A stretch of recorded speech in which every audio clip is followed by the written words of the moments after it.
Emergency कहीं पर आकर खड़ी हुई है, फाइनेंशियल इमरजेंसी कहीं पर आकर खड़ी हुई है, तो हिमाचल प्रदेश के राहुल गांधी के आर्थिक खटारा मॉडल के कारण हुई है। ये पूरे देश भर में आप तेलंगाना, कर्नाटक और हिमाचल, ये तीन जगह में कांग्रेस का नाटक चल रहा है। हिमाचल, तेलंगाना और कर्नाटक में हिमाचल का नाटक, कांग्रेस का नाटक चल रहा है, जहां राहुल गांधी का खटारा मॉडल पूरी तरह से फेल हो गया है। ये खटाखट नहीं, खटारा मॉडल है। ये पूरी तरह से फेल हो गया है। कर्जे में सरकारें डूब चुकी हैं।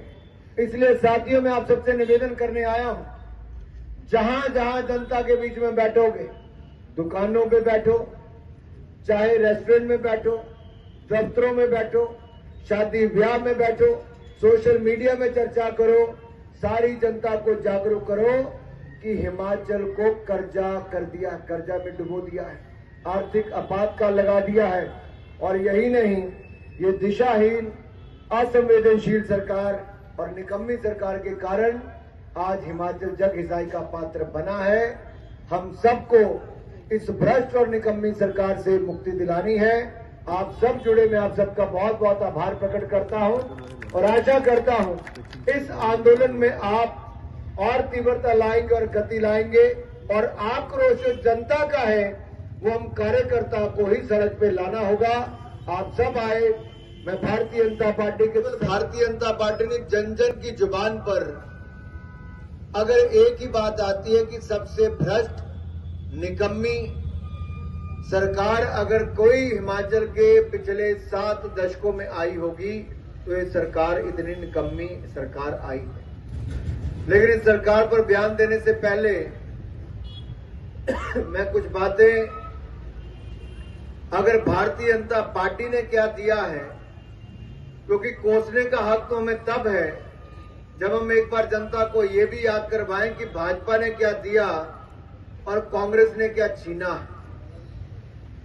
पिछले 5 सालों में माननीय जयराम ठाकुर जी ने हिमाचल प्रदेश को जो प्रोजेक्ट दिए, राज्य की सरकार ने उनको पूरा तो क्या करवाना था, आते ही निर्णय ये लिया कि उन सारे प्रोजेक्टों को रद्द कर दिया गया।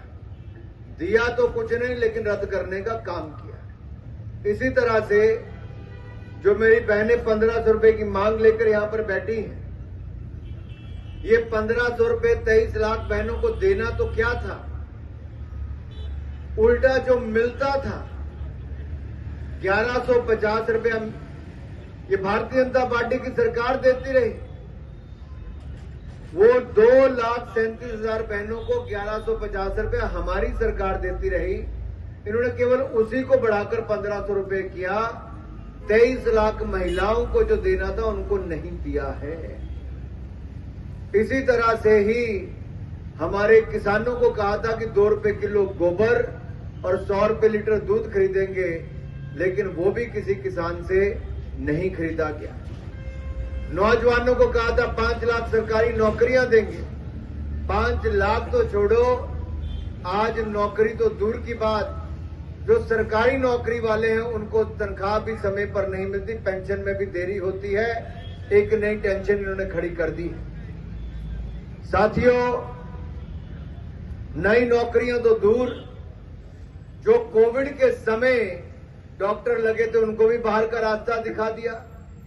जो इंटर्नशिप करने आए थे आज उनको भी तनख्वाह नहीं मिलती है। आज उनको भी 4-4 महीने इंतजार करना पड़ता है।